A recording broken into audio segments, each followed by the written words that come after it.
Good afternoon, everyone. Happy Monday. We are coming to you today from our new phase two deck. It's not quite done, but we've got half of it done, or I say Jerry got half of it done over the weekend. And it is just a gorgeous view from here. We don't have the railing installed yet. So I'm not going to step back too far because I don't want to fall off the edge over into the wildflowers. But so glad that you're here with me. And it's a bright sunny day here. Typically we have it overcast in the morning, but today we started off with sunshine. So really glad about that. It's about the mid 80s, might get close to 90 today, but I know a lot of you are really dealing with a lot of heat. So stay cool, stay hydrated, and I'm so glad that you were able to join us today. We're talking about peppers today. We're going to unleash the power of peppers in our garden. One of my favorite things to grow. It's so fun to grow lots of different colors. We're going to talk about that today. We did a pepper video a few months ago, but now that we're well into the summer season, I thought I would come back and do another live stream on how to really get those peppers rolling right along into production. So we're going to do that in just a moment. But before I do, let's say hello to those of you that are here in the chat.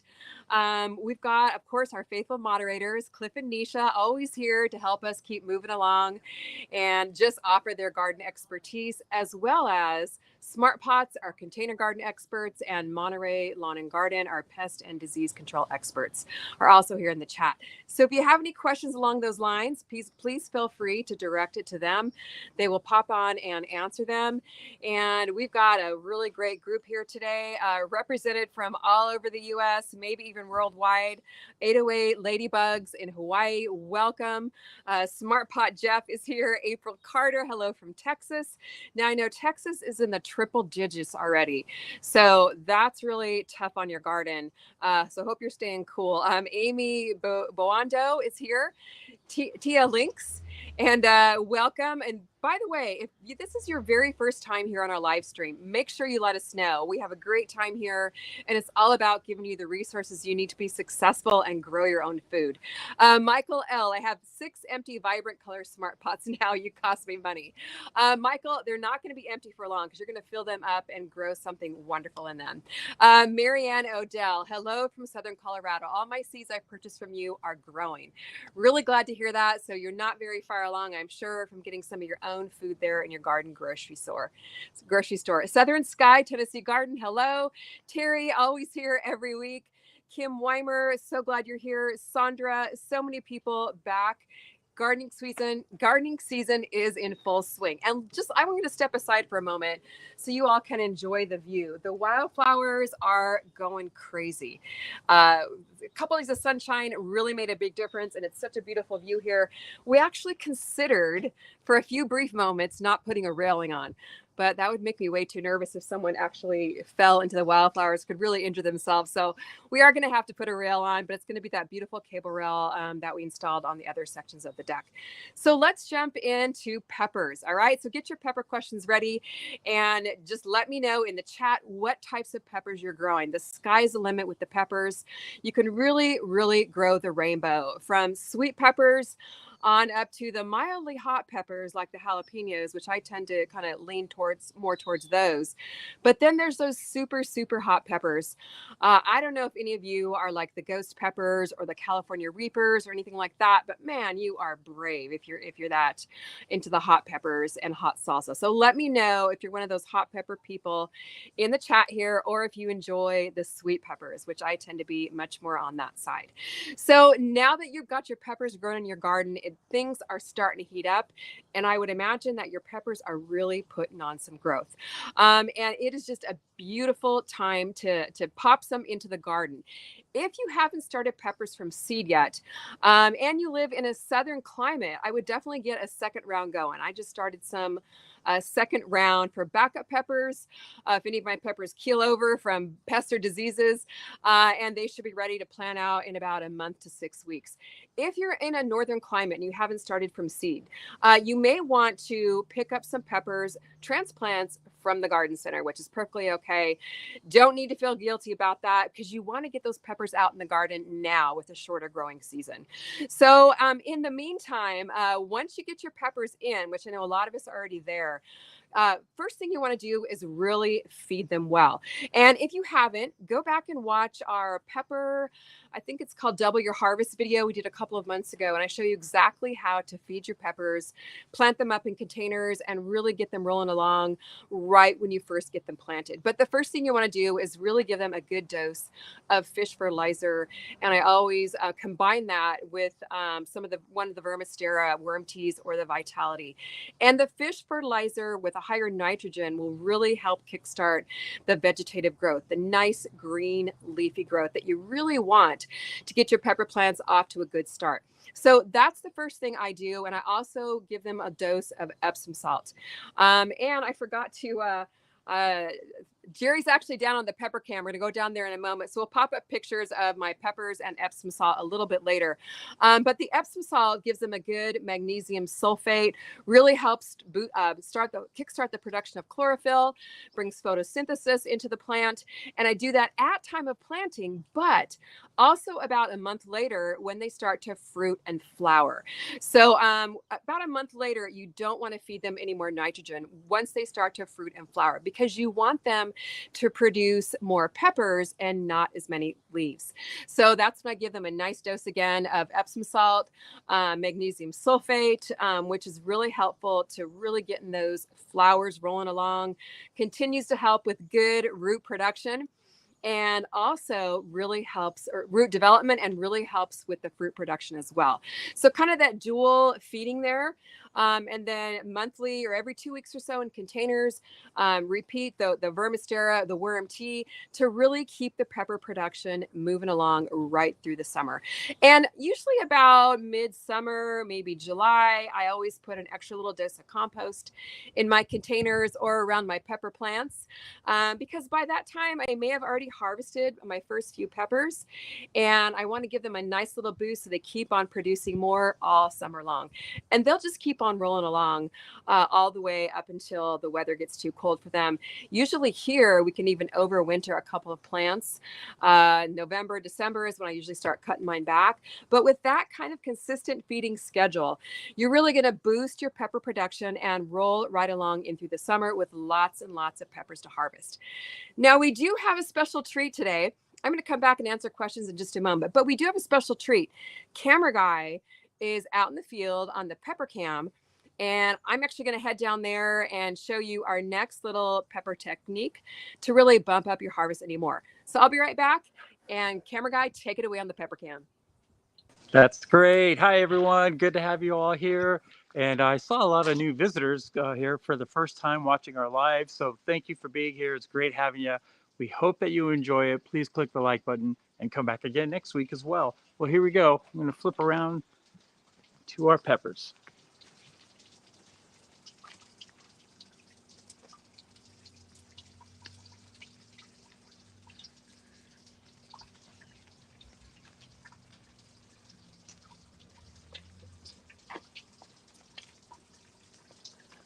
Okay, down here on the pepper cam, and this is really fun because I put my peppers in the center of my garden because it's the sunniest spot, and they really, really do well here. But the second tip I want to share with you to really boost your harvest up this summer is once you pop your peppers in the ground, and they've been in the ground a couple of weeks, what I like to do is start to pinch off, it's called early pinching, some of the flowers and the fruit.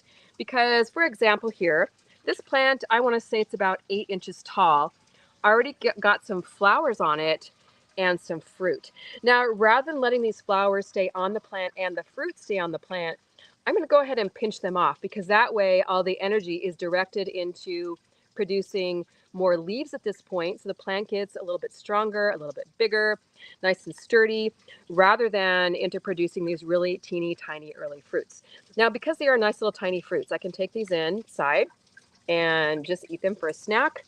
They're going to be super delicious, but I'm going to go through here and pinch off all the early flowers so my plant can kind of size up a little bit and give me more harvest later in the summer once the plant is bigger, because it's not quite big enough to support all these flowers and all these fruits. So nice little technique to really boost your harvest up a little later in the summer.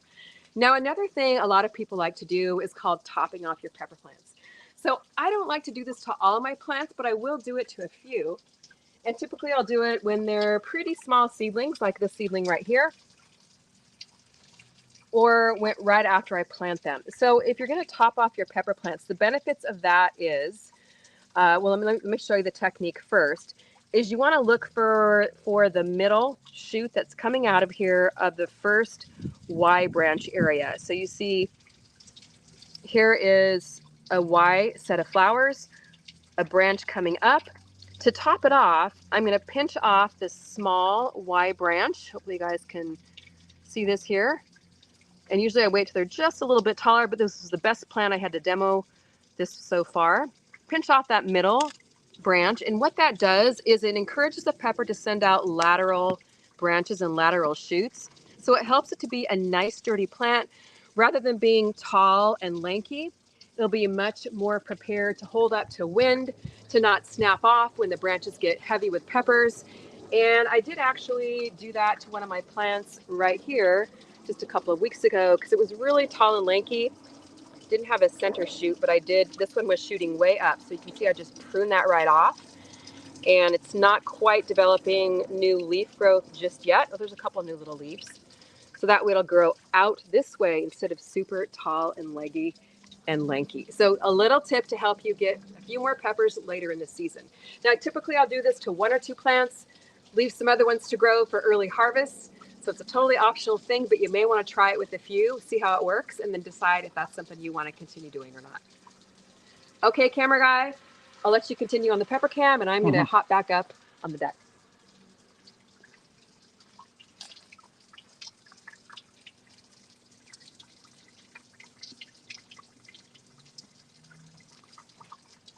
Well, I think just for giggles too, I'm going to show you what it looks like from down below, looking up at where Kim is broadcasting from.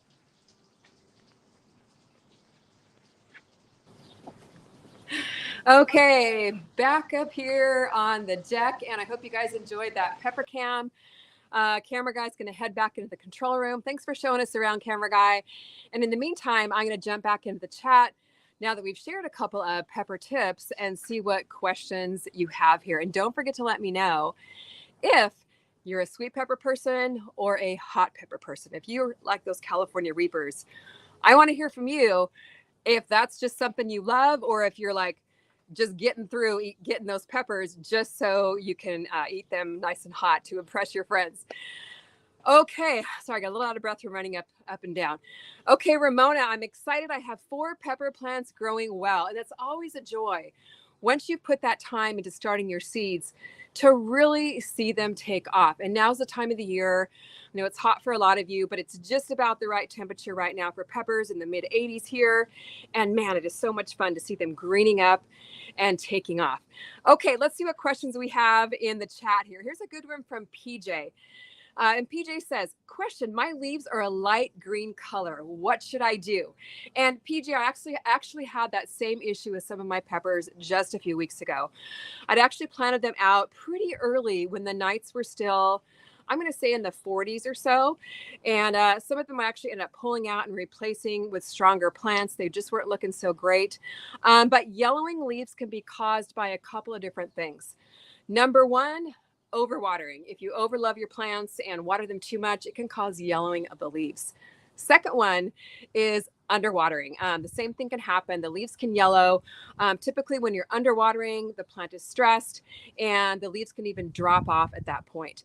The third thing is a nutrient deficiency. So it could be that they just need some nitrogen to really green them up and start that green growth. I'm really moving along. So you might just kind of want to assess if any of those are your particular issues and then adjust accordingly.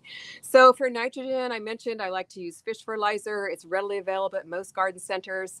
It has a good amount of nitrogen in it. You dilute it in water, but also go back and watch our watering video we did over the weekend. And check that out because I do share how to water in containers if your peppers are growing in containers. And that way you can really beat the heat with your plants. Now, peppers love heat, but once it gets over 95, it can really stress them out. So we talked about just how to water effectively. And you also may want to, if it gets over 95 to 100, you may want to end up using some shade cloth over your peppers to help prevent blossom drop and fruit the fruit dropping off as well. Okay, let's see if we got any other comments in the chat here going on. And also, don't forget, if you've got your pest and disease control issues or your container garden issues, pop those in the chat as well. Here we have a question from Brooklyn. Do you use shade cloth when it's over 90 degrees? I love sweet peppers, especially roasted. Okay, you're a sweet pepper person like I am. And roasted is a great way to have them. We also love grilling them. Typically what I'll do in the summer when I've got squash and peppers and all kinds of garden vegetables is I'll just make a big garden vegetable medley and we'll throw a big pan of it on the grill early in the week and we'll just kind of eat that all week long. And it's so much fun to have different colors going. But yes, shade cloth I do. Typically I'll put it over my plants when it gets 90-ish, 95, depending on how, if it's just going to be 90 or 95 for an hour or two, I may not shade them, but if it's a good solid day of 90, 95 degree temperatures, I'll throw some shade cloth up and to protect those flowers from drying up and dropping off. Because once that happens, you pretty much have to start over with your fruit production. And we've done some tests with thermometers and it actually stays about 10 to 15 degrees cooler under the shade cloth. So typically I use like a 40% shade block. But if you're getting over into the hundreds, you may want to use a higher level, even a 50 or possibly 60%. And you could even just erect some type of a semi-permanent structure where you can just grow under the shade cloth all summer. If you're one of those gardeners in Arizona or Texas where it pretty much stays triple digits all summer long. And I know that can really, really help save your garden and help you grow things that you wouldn't normally otherwise be able to grow. Cynthia, how are you? Great to have you on here today. Question is, overwintered the California Wonder peppers, growing shishito peppers for the first time, and they are doing well. You're growing a couple of my favorite varieties, California Wonder. In fact, Jerry, could you pop the photo of California Wonders off or up here on the screen? That is definitely one of my very favorites. I have several of those plants. They're just a gorgeous pepper, very easy to grow, and just beautiful. Nice thick-walled peppers, great for stuffing, great for grilling, great for just dipping. I mean, they are truly a joy to grow. And the shishitos are super popular right now. They kind of range from sweet to hot or mildly hot to hotter, depending on how long you leave them on the vine. Those are delicious and super delicious roasted on the grill or roasted in the oven. So a very popular pepper as well. April Carter, overwintered my peppers last year, been harvesting since mid-April. That's wonderful, April. It's great to try and overwinter your peppers, especially if you're in a southern climate. You can prune them back, mulch them, and I've got a couple plants that I overwintered myself, and then you get an earlier harvest. So a really great way to get earlier harvest. If you live in a southern climate, your northern gardeners can even try that by digging up your peppers, popping them in a container once they're done producing in the fall, and then putting them back outside when it gets warm to get an earlier harvest. Okay, let's move into tip number 3 to get your pepper harvest really pumping out the peppers this summer. And in fact, I had this problem yesterday, and that is pest management is super important. Jerry, could you pop up the picture of the pest, the caterpillar that I found yesterday on my pepper plants? And we work so hard to get our plants in the garden, and there's nothing more disconcerting to go out there and find these creatures on your plants or see holes on your plants. And you're really looking forward to those peppers or those tomatoes or whatever it is. And here you go. You got this striped caterpillar here chowing down. So the thing is about it, you've got to get out to your garden and really just be aware of what's going on. You know, go out first thing in the morning, as we talked about in our watering video. It's my favorite time to be outside. It's beautiful. Typically, it's nice and cool in the mornings, and it's nice to just go out with your cup of coffee or your glass of electrolytes or after your workout or whatever it is, and just walk around and enjoy the coolness and the stillness and the quietness of the garden. It's a really good time to check for pests. And that's when I found that nasty little caterpillar chowing down on my pepper plants. Now, if I would have gone several days without checking on my plants, I may not have seen the little critter, and he would have chowed down through several leaves and several plants. So do make it a habit just to stroll through your garden every day, every other day if you get really busy, and just look underneath the leaves, because a lot of times the insects and the pests like to hide underneath the leaves. One thing I look for too, and this little side note on my kale, is if the leaves are curling inward or underneath. That's usually a sign that there's some little pest or creature hiding under the leaves. But thank goodness I found that caterpillar in time. I was able to hand pick it off and smash it, so it's not bothering my plants anymore. But if you do get infestations of the striped caterpillars or the cabbage loopers, you definitely want to have a couple of things in your garden tool shed that can help you take care of the infestations. And you guys know we're working with Monterey Lawn and Garden, and they've got a fantastic line of pest and disease control products. A couple of my favorites that I've been using this year that have been working so well for me are the Takedown. Is probably my favorite because it's an across the board kind of pest control, pest killing the pests off your plants. And Jerry, we've got a photo there if you could pop that up. I like to keep a spray bottle of this made up. I like the concentrate because it goes a really long way. And I just follow the directions on the back, keep the spray bottle made up so I can quickly just grab it and spray down my plants. So not only did I have that caterpillar issue on my tomatoes, a couple of my tomatoes were covered in little tiny red bugs. Pretty sure they were aphids. So I was able to grab that real quick, spray it down. It killed them immediately. And then the next day I went back and sprayed all the dead aphids off my tomato and really saved my tomato that way. And then what I did is sprayed, because Takedown kills not only the adults, but also the eggs and the larvae. So it's a very effective product. And then I sprayed the soil underneath in case there were still any eggs in the soil. So it's a great all around pest control. One of my second favorites is this insect spray. And this is a really handy product too. And both of these come in a ready to use spray bottle. So very effective, but this one is great too. So I would grab a couple of those over at Monterey Lawn and Garden. It's montereylawngarden.com. And I've got a discount code you can use over there, Callie Kim. You get 10% off. And it really is great. You've got to have some of those products on hand to take care of the problems and expect that you will have problems. I mean, gardening is always challenging. It's a joy, but it also has those challenging days. So if you kind of manage your expectations on that and you have something to deal with them, that way you're not so disappointed and heartbroken when something does happen. Okay, Sister Marcel, how are you? It's always great to see you on here. My biggest problem is an unidentified insect leaving a hole, usually at the top of my sweet peppers. Now, if you mean the pepper itself, sometimes that is a little worm that's burrowing inside. One thing that's good to do is to head outside at night and check things out. It could be an earwig, it could be a slug, it could be a little worm burrowing its way inside, but often they come out at night. And you can get yourself a little black flashlight, and it's kind of fun. If you have kids, you can take the kids out with you and just do a little insect hunt. And you'll be amazed at how different the life in the garden is at night. It's kind of fun. So if you can identify what insect it is, then you can use the proper treatment. If it's slugs or earwigs or snails or pill bugs, the Sluggo Plus works really well for that too. And that's another Monterey product. So I've gotten to where I don't plant anything without sprinkling down Sluggo Plus because we have lots of pill bugs and earwigs. And whenever I see them in the soil, I just grab my canister and sprinkle it down. And then guess what? I found a little dead earwig on one of my plants last week. And I was like, yes, not eating my plant. So it could be one of those issues, but do go out at night, check things out. And if you can identify what it is, that's half the battle. Then you can grab the product that will work the best against that particular pest. Okay, April Carter, I'm so glad, April, you're having great success with Takedown spray. It really is a game changer and it kills those bugs in minutes. So get rid of them fast. Don't let them hang around your garden and ruin your pepper crop. Okay, Clayton Smith, our resident expert from Monterey. I always recommend using insecticides.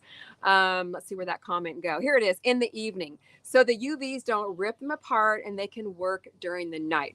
So great suggestion there from Clayton, and super important that you're not using those sprays during the hot sun. Because it can definitely burn your plant. Working, the sun, the UV rays can work against you. So early in the morning, later in the evening, once the sun is down, when the pollinators aren't as active, and that way it can work its magic on your plant without burning the leaves. Okay. Michael L. Question: what are some complementary plants to pair with peppers to deter pests? Okay, that is a great question. What I like to do to plant as companion plants for my peppers are other flowers like calendulas, nasturtiums. Those are some cool weather flowers. So they don't always do as well in the summertime, but they really do thrive in cooler temperatures. I'd say under 80 degrees, but they act as trap crops. So the peppers are more, I mean, not the peppers, the pests are more drawn to those crops, which aren't food crops, rather than infesting your plants. So those work really well. Also, stronger smelling plants such as garlic, some stronger herbs are also good to help fend off pests. Sorry, and oftentimes they don't bother the hot peppers as much as the sweet peppers because they don't like the taste of them. You can spray like hot pepper oil on them to help deter them. Oftentimes, too, if you don't have a huge infestation, you can spray off the pest with a strong spray from your garden hose, or not too strong because you don't want to damage your plant, but to kind of wash off the pests. Sometimes they won't make their way back onto the leaves and your problem is solved. But if you have an infestation, keep some of those items on hand just so you're not too disappointed by losing some of your plants. Okay, let's move into tip number 4 for some good pepper harvests. And by the way, today's the last day of our 40% off of all of our seed collection sale over at CallieKimGardeningHome.com.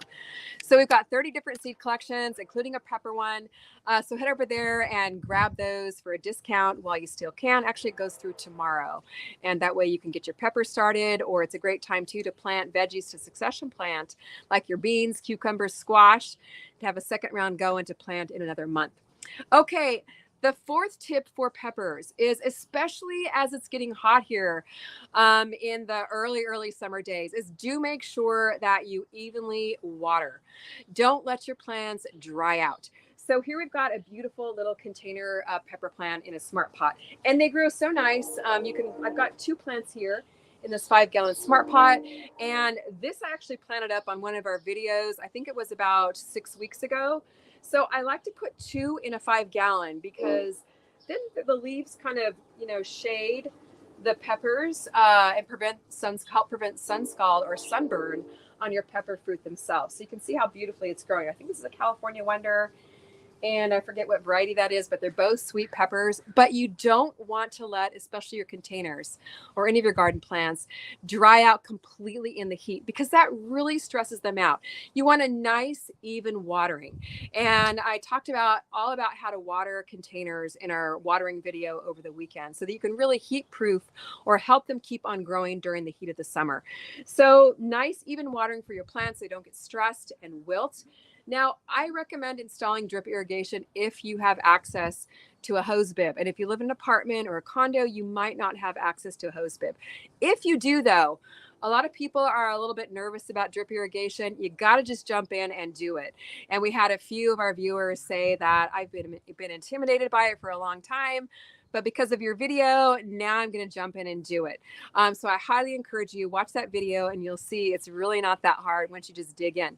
If you don't have access to a hose bib, though, a really easy way to water your smaller smart pots, like your 1 gallons or your 5 gallons, is just put them in a storage bin of water.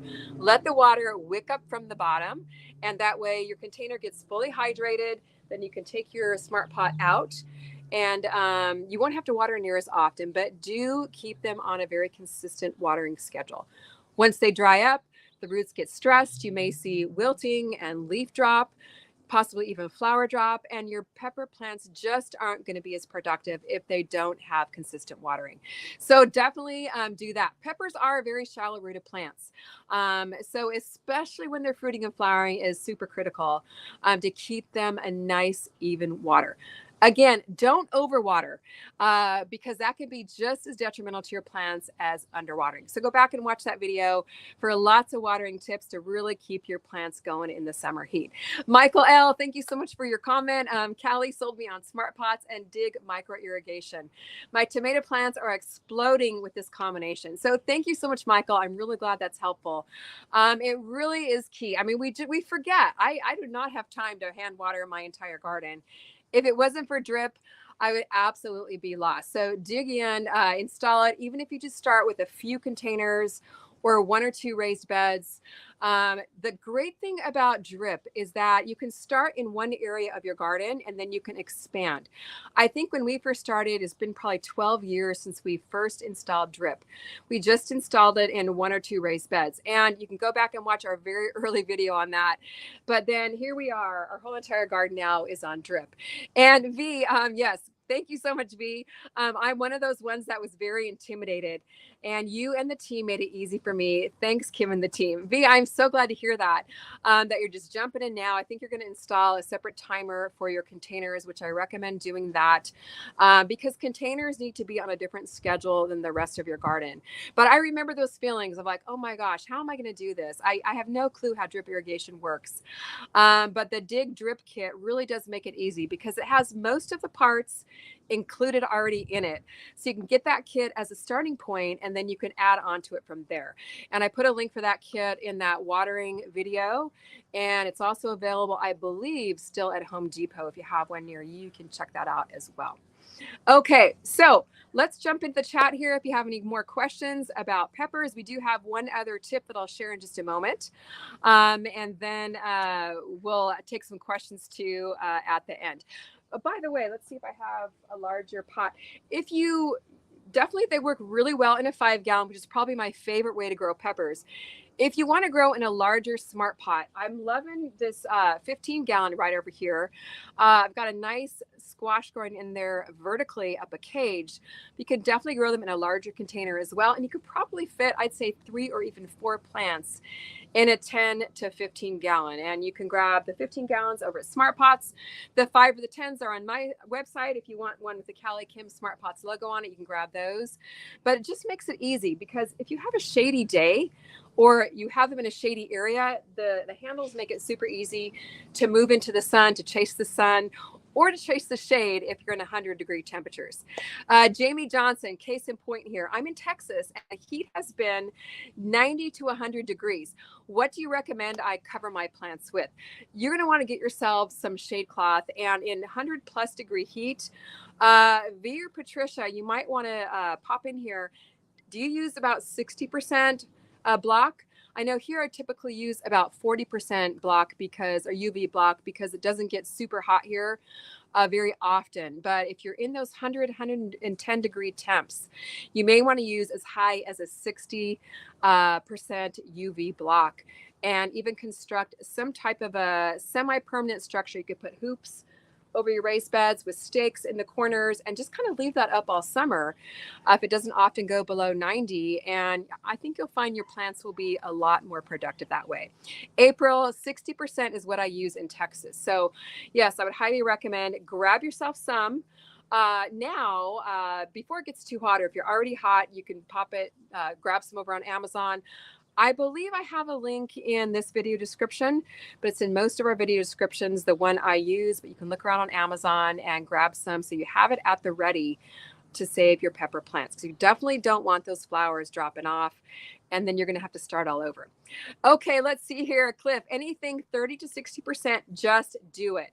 Aim for 40 if you have the option, but better just to do it. I love that, Cliff. Just get out there and do it. You know, it doesn't have to be perfect. It doesn't have to look beautiful. A lot of times I'll just clip some to the corner of my garden beds. And on those hot days, that way I can just quickly grab it, wrap it around my garden bed, clip it to the one side, and then clip it to the other side on those hot days. And then once it drops down below 90, it's easy to unclip, and it makes it really quick when you have it handy and close to your garden and accessible. That's really the key to us gardening when we have a busy schedule. Okay, V, shade is a must in Texas. The garden doesn't look nice, but if I want to eat it, I'll do it. Okay, I love that, V, because really the goal of us as gardeners is to be harvesting, and eating our own food. So it's not the prettiest look in the world. But if you want to save your plants and save your garden, have food to eat, it's a really good practice to get into. Now, in the watering video, I did talk about too, and I'm always preaching the benefits of this, is mulching is huge. It really helps just lock that soil moisture in. And with pepper plants or bean plants, especially that are shallow rooted, 2 to 3, even 4 inches of mulch, if you're in super hot climates, can make the difference between a struggling plant or a dead plant and a plant that has the moisture locked in, the roots well hydrated, reduces water evaporation, and also adds good organic matter to the soil. So mulch is a must in the summertime, in my opinion. So definitely get that mulch out, either the leaves, the shredded straw, and just get it out there in the garden. Southern Sky Tennessee Garden. Yes, often for me, I'm over the aesthetics and just throwing up cover, trying to save the plants from heat and heavy rain. So yes, at some point you're just out there trying to get your plants to make it through whatever weather, whatever the weather or the climate throws your way, and just to get them through so they're not too stressed out and can keep producing for you. And then hopefully at some point the weather kind of clears up and you're able to enjoy how the plants look. But now in the early summer, for a lot of us anyway, it's not too terribly hot yet, so you can enjoy the milder temperatures until you're heading into the dog days of summer when you've got to get that shade cloth up. Okay, last tip here for peppers to really help you produce a lot of peppers this summer is give your peppers some support. Now, a lot of people say, well, peppers are smaller plants. They don't really need support. They can grow fine on their own. And in my experience, I like to have support for my peppers because it prepares you or prepares your plants for growing a lot of peppers. And that's really the point, right? We want to grow a lot of peppers. So I always install a little support in my pepper plants. I try to when I plant them. I'm still waiting for a couple of supports I've ordered to come in for down below. I ran out on my little pepper cages, but a lot of garden centers for some reason aren't selling just the smaller tomato cages now, which I used to buy a lot of those. And then just put the smaller ones. They're about 3 feet tall. They're really adequate for your peppers because the stems of the pepper plants aren't like super strong, and if they get loaded down with peppers and they don't have a support, they're going to break off, and then you're not going to have as many peppers growing in your garden. So this little tomato cage, actually, I think I did get it at one of the garden centers, but just pop it in. Fits perfectly in a 5-gallon.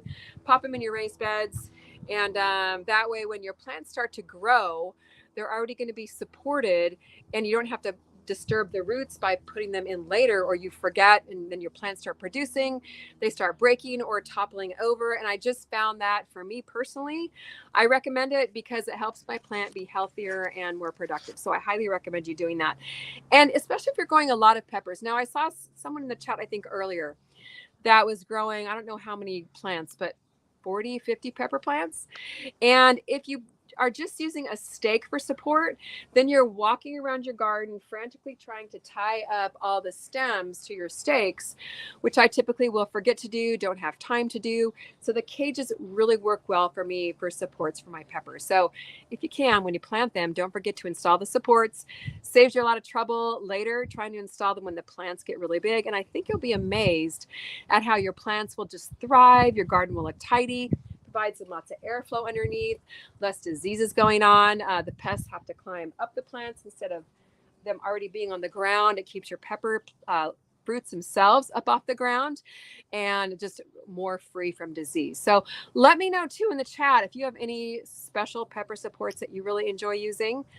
We can all learn and grow and learn from each other too. Okay, let's pop in the chat here. See if we have a couple more questions before we sign off for today. Julie, I planted 7 peppers yesterday from seed. How exciting. Always fun to see them grow. And put each of them in a small tomato cage. They look a little lonely because they're small, but the support is there for where they need it. Julie, that's funny you say that because I was thinking the same thing. Last weekend, I flipped the fountain planter over from cool other veggies to peppers, and I installed a whole bunch of cages. And I don't love the look of wire cages before the peppers grow. I like it to be nice and full of plants, but they're there. Very good point, Julie. You're being proactive. They're there for when the peppers need it. And that's the point. We're here to support our plants and give them what they need to thrive. Amy, Wisconsin is freezing. Oh my goodness, that's crazy, Amy. Highs in the 60s and lows in the 40s. Wow. Constant rain. Everything is sopping wet for weeks. Is there a cover for too much rain? That's a good question, Amy. Actually, we did a video on that a few months ago, I believe. In the wintertime here in California, we were getting a lot of rain. There's a couple of things you can do. I will pop up if it's still cold, you could pop up some type of temporary structure over them, like a tarp. But if it's sunny, you want to remove that.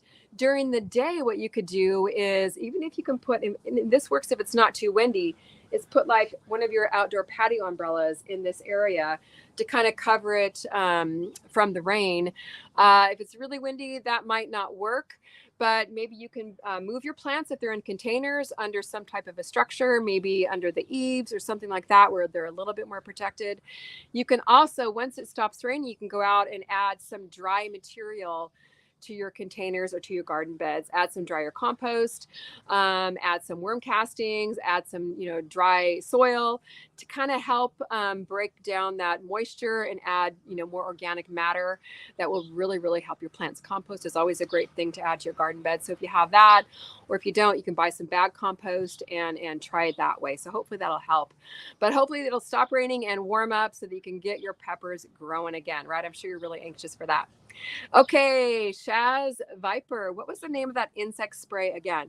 Okay, the one that's my favorite is the Takedown by Monterey. You can check it out at Monterey Lawn and Garden. And then this one is also good, the Garden Insect Spray, to keep around your garden to help you with your insects. Okay, Big Will Dog, how are you doing today? Glad to have you on here. Question: in self-watering setups, is it better to top dress your pepper plants or use water soluble fertilizer? And my answer to that is both, right? I always put some good organic matter, slow release in the soil when I plant them. And make sure you watch our pepper video if you missed that to check out how I do that. And because that's the time release. So that's going to release slowly over time, but it does need the microbial activity to really activate those time release fertilizers. So I always also use the water soluble at the time of planting, and then in containers about 2 weeks later, in my raised beds about a month later. And my favorite cocktail for that is the fish fertilizer at time of planting, along with the Vermistera worm casting tea, because it has those good microbes in there. The fish fertilizer will also help the soil life and really help break down the time release fertilizer. But the water soluble can be immediately uptake by the plants to help them really have a good, nice, good, fresh burst of growth. So my full fertilizing schedule is in my raised bed gardening book, How I Fertilize Throughout the Season. So grab that if you don't have it. Okay, 808 Ladybugs. Amazon has a great full bed cover for rain. That is so good to know, 808. Thanks so much for sharing. We used one to cover our onions, and they get lots of rain there where she's at in Hawaii. So she's definitely the one to ask. And I didn't realize they had that. So thank you so much. That's why I love it here, is because everyone is contributing to help us grow our vegetables and providing the resources that we need. AN, what do you need if your pepper leaves are turning brown where tree roots where you plant the pepper? So I'm not sure what you mean by that. Do you mean like at the base of the pepper? If you could explain that a little bit more, that would be helpful. And Monterey might be able to jump in and help us with that as well. It could be a nutrient deficiency. It could be some type of disease. You can always send me a photo and then I'll send it on to Clayton, who's a horticulturist with Monterey, and he can help identify and find out what the treatment can be. Amy, thank you so much for the $9.99 super chat. I appreciate that. And that's really nice, a nice way for you to show your support. So thank you so much. Okay, guys, let me scroll through here, see if we have one more question to answer. V needs some rain down there in Texas. And we could always use some here too, because often in Texas and in Southern California, this time of the year, we're pretty much done with rain, probably until November, December. I don't know about for you, V, when it starts raining. We get our rain in the wintertime, and that's pretty much it for about 6 months. So we could use a little bit. I wouldn't mind having one rainstorm a week. Okay. Oh, wait, one more question here. Betty Johnson from Virginia. Thank you so much for being here today. I am cooking rattlesnake green beans. Wow, that's awesome. That I ordered from the Bean Seed Collection. That's great. They look beautiful, and I know they will taste good. Those are the most beautiful beans, and I've got to plant myself some more. They're kind of green with purple speckles, And I'm so glad that you're getting a good harvest of beans from your garden grocery store. Isn't that rewarding? I mean, this is why we do it. So we can grow our own food and then harvest it and eat it for dinner. There's just something that's so amazing when you get to go and pick it from your own garden grocery store and then have it to eat. It's so rewarding. Okay, guys, we're going to go ahead and sign off for today. And Jerry just popped up there on the screen our seed sale, 40% off all of our seed collections. Don't forget to take advantage of that with the code SUMMER. Get yourself some good seeds that will grow fast to plant for mid to late summer, or anything you want to grab there in our 30 seed collections. Want to thank Smart Pots and Monterey Lawn Garden for being here, our experts that help us grow our own food. And what a fun, lively live stream chat this is. It just flies right by. Make sure you join us next week. Again, we'll be here at noon Pacific time, a couple of YouTube videos in between, and go ahead and check out our website at Callie Kim Gardening Home as well. And when you watch us on YouTube, make sure you leave us a comment and let us know what you learned in the video. Let us know that you're on our live streams weekly. We read all the comments and try and answer all of them as much as we can. All right, guys, thanks so much for hanging out with us, and we'll see you next week. Bye-bye.